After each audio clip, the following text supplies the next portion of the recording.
I know you had an opportunity to see the devastation. You've seen the extreme loss, the grief that people are going through here. And we are 100% committed to getting this neighborhood rebuilt again.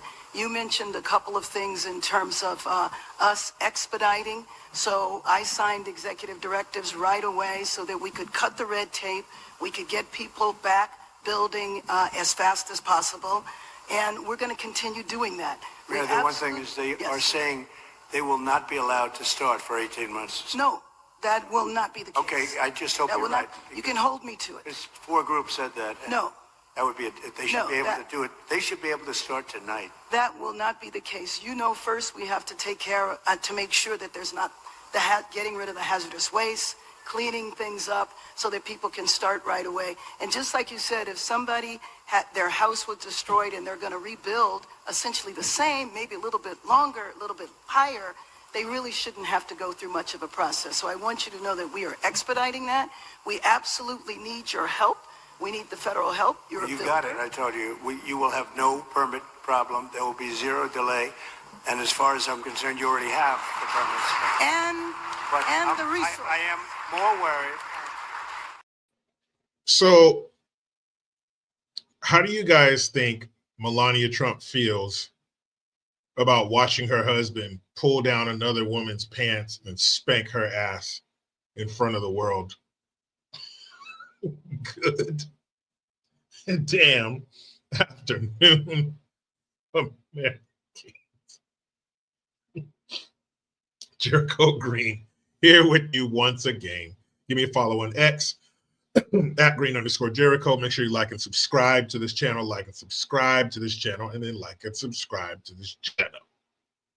Also grab yourself some merch. So Trump, again, I'm going to do a video about him doing this to the World Economic Forum. He did it at his inauguration with Sloppy Joe and the cackling hybrid human hyena. They're significant others, significant to who, I don't know. But Trump has a habit of telling people what he thinks to their face, and Mayor Karen Bass is no different.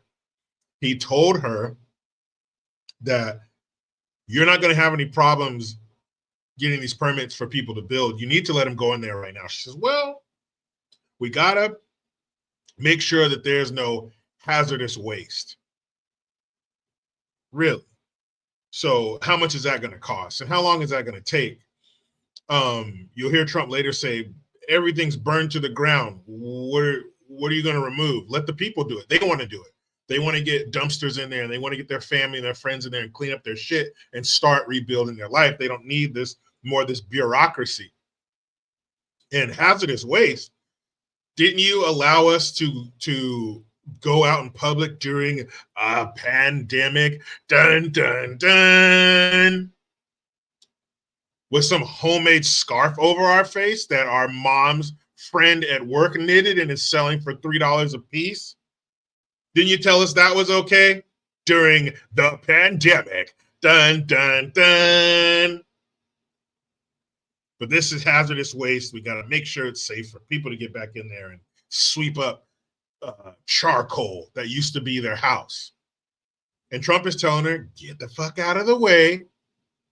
Let these people do what they have to do. You have the power to do it. Make it happen. You can tell by his attitude, his demeanor.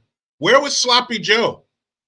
Do you know when Sloppy Joe visited California after the wildfire started, Mayor Karen Bass arrived back from Ghana. Why the fuck is the mayor of Los Angeles going to Ghana? On official business. But the day she got back was the day that he was there visiting with Gavin Bang, your wife, Newsom. So why didn't he stick around to do a press conference with the mayor of Los Angeles? But don't worry, guys. He called her on the phone. Well, shit. Thanks, Sloppy Joe. You called? You just called to say I love you? Thanks, man. But you see Trump going to visit and sitting her down and holding her feet to the fire. So you saw that. You saw Trump. This is what Sloppy Joe did when he went to LA after the wildfires.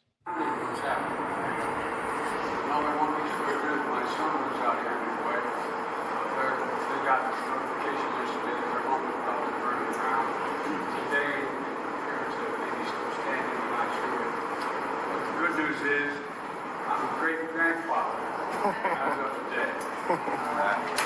Great-granddaughter. And I'm baby girl, baby boy. So, Hey, everybody, he's a papa. And in case you didn't hear that, because that clip with good audio does not exist because he's so feeble and soft-spoken, he can't project his voice. But what he said was his son and his wife live out here, and he's a great-grandfather, guys. He's a papa. She had a bouncing baby boy. So he says, I'll remember this day for a few different reasons. That's what the sitting president at the time said during the worst wildfire in California history and probably one of the worst fires in American history. Yeah, I'm a papa. Totally unaware of what he's doing or where he is, to tell a bunch of people who just lost everything and a bunch of people who have questions, don't know if they're going to have to evacuate. Where's the fire going? Is it headed this way? What's going on? Who's going to dump water on this shit? Don't worry about none of that. Sloppy Joe is a great-grandfather. Anyway, let's get back to somebody who knows what the fuck they're doing. But And the resource. I am more worried because I met at least 8 groups of homeowners, and I'm much more worried about the fact that they said it's 18 months exactly, and they were devastated. They want to start now. They want to start removing things. They're not allowed to do it now. And you mentioned hazardous waste. Well, the hazardous waste.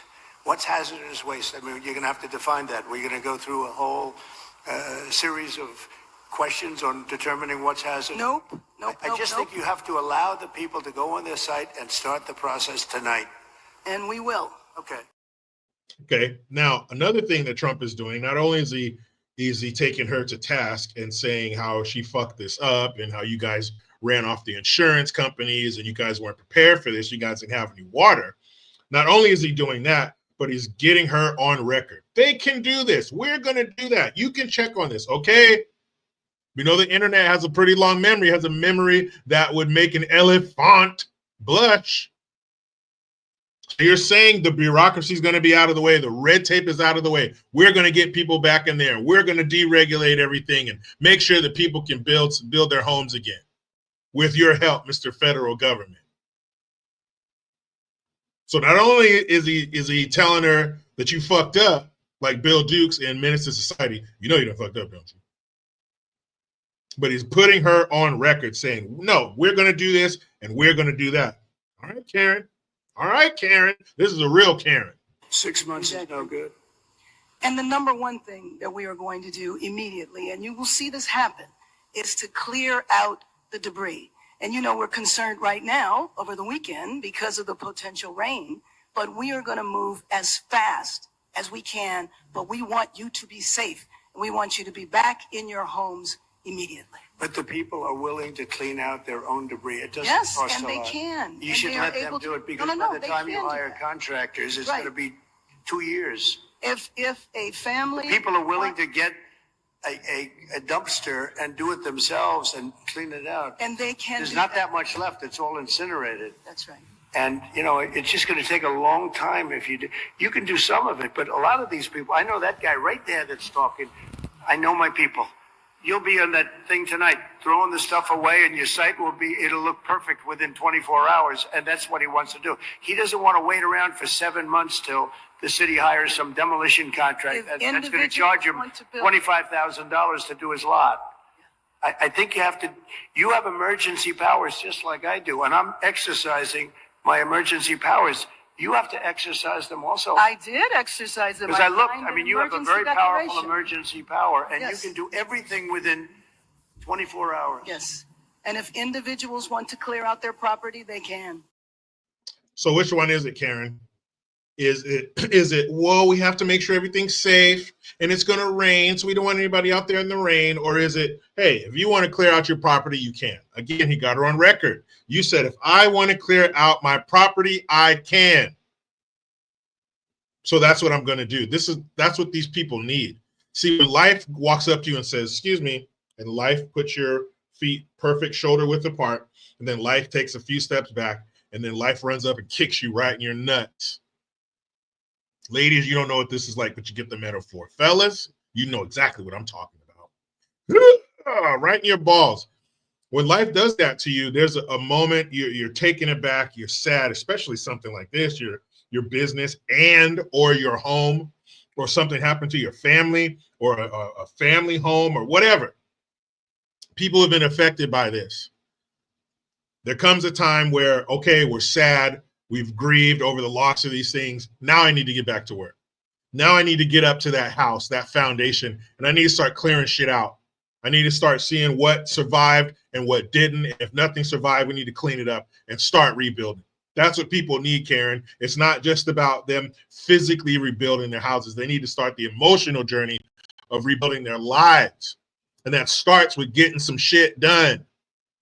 So remove the bureaucracy. Tell your friends, all your cronies that have their hand inside the cookie jar, that they're going to have to wait.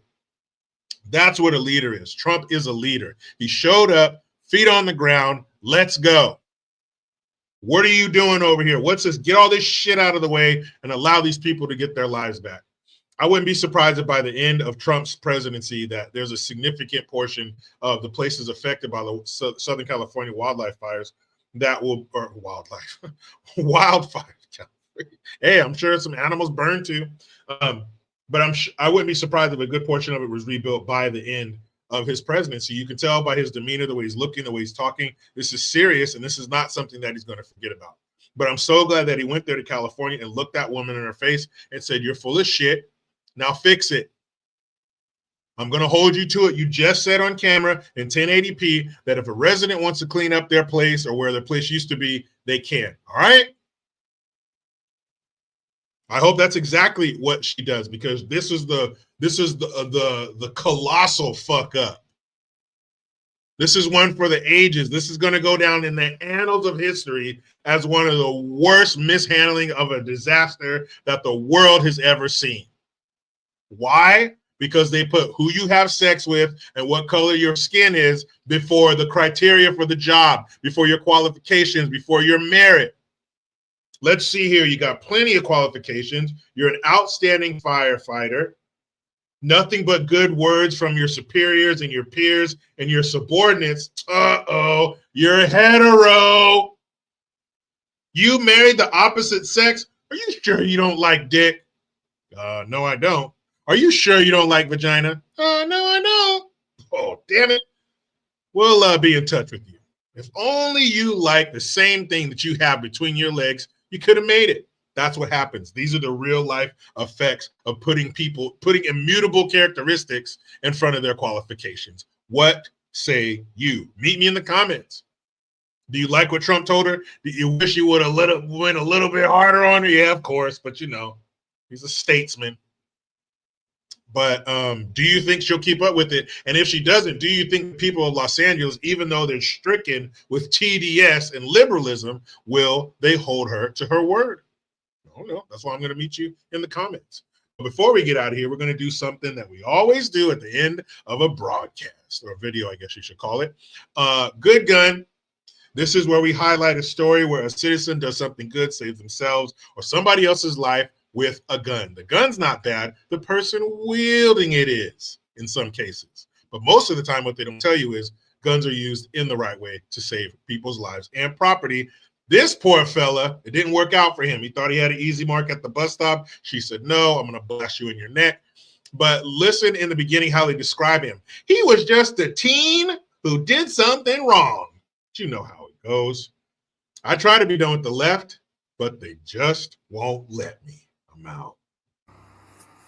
That's right. He was pronounced dead at the hospital. Police say he was a teen with a gun who picked the wrong target, and it cost him his life. Surveillance video was rolling. Surveillance cameras rolling in this area when it happened. When we show you that video, look to the right of your screen.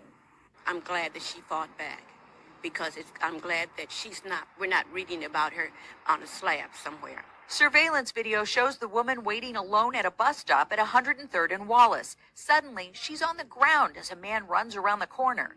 She then takes off running down the middle of the street. We're getting shots fired at 103rd normal. Police say the 19-year-old suspect had displayed a gun and announced a robbery when the victim, a concealed carry license holder, fired her own gun. Residents seeing the investigation and hearing what happened said she did what she had to do. in this day and age, they don't care whether or not you're a senior saint or you're middle age or you're a child. If they pull a gun on you, they intend to hurt you in some way or take everything that you have worked for. I'm kind of proud that, like, that's what she did, because she stuck up for herself. We don't owe the offender anything. Police say the suspect was found a block away with a gunshot wound to the neck. He was transported to Christ Hospital, where he later died.